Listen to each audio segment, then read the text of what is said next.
Good evening and a very warm welcome to the State of the Nation. On the eve of our 60th Republic Day, we are bringing you a special series of State of the Nation focusing on democracy and governance. Yesterday we brought you our poll findings on terrorism and relations with Pakistan. Today we are bringing you the second edition of our survey focusing on police and courts. Our program is based on the findings of an exclusive nationwide poll conducted by CSDS and sponsored by Hindustan Times and the Foundation for Democratic Reforms in India.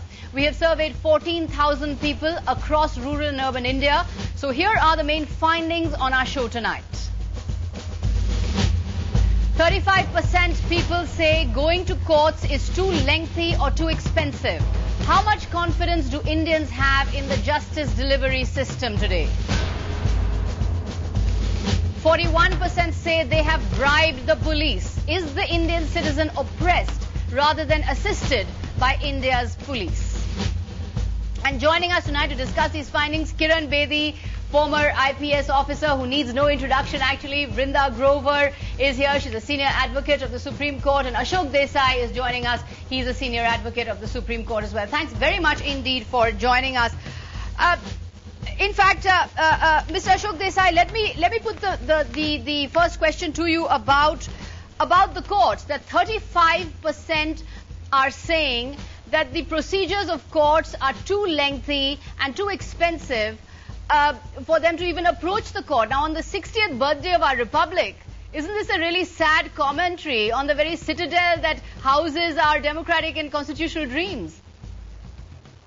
I agree. I am surprised it's only 35%. The court has, unless we have more robust judges who refuse adjournments and are willing to expedite matters, individual cases linger on for years together until clients lose the interest or ultimately have to give up their litigation. And while we have great confidence in the institution of courts, an individual litigant comes back full of personal anguish because of the delay. Take a simple example. A matter in the Supreme Court, every time it is adjourned, the admission is adjourned, it costs lakhs of rupees to the clients on both sides. And yet, every admission in the Supreme Court has virtually 3 or 4 adjournments writ on its feet. Right. Well, let's actually bring you then our first graphic there. Our survey has shown that 14% Indians approached the court when required, but 4% did not. We tried to find the reason behind this. 22% say that the problem got resolved within the community. 19% found the court process is too lengthy. 16% said that the court process is just too expensive. So those are the findings we have there on our survey. Vrinda Grover, take off from where Ashok Desai was telling us about the dilatory processes. Is it because of the sheer shortage of judges? I think there are two things. The colossal backlog. There is a structural reason, which also needs, it's not just about shortage of judges. We need to see what is the budgetary allocation we are making to our judiciary. I think that requires serious introspection by all of us. Secondary, yes, there's a shortage of judges. The recent amendments have said no adjournments will be granted. Unfortunately, the bar associations have gone on strike. For whatever reason, they've cited many reasons for the strike. No adjournments have to be made the rule here. The delay is one aspect of people's alienation from court. The other aspect is that people are feeling that they are not being heard, they're not being understood, certain concerns are not being heard.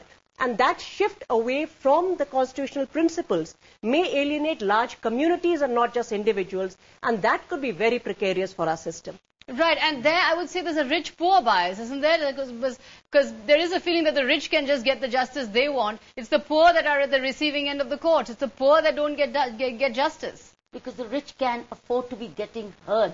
The poor probably are left with very little. So I think it's a question of also the rich and the poor divide. Rich can afford better quality litigation.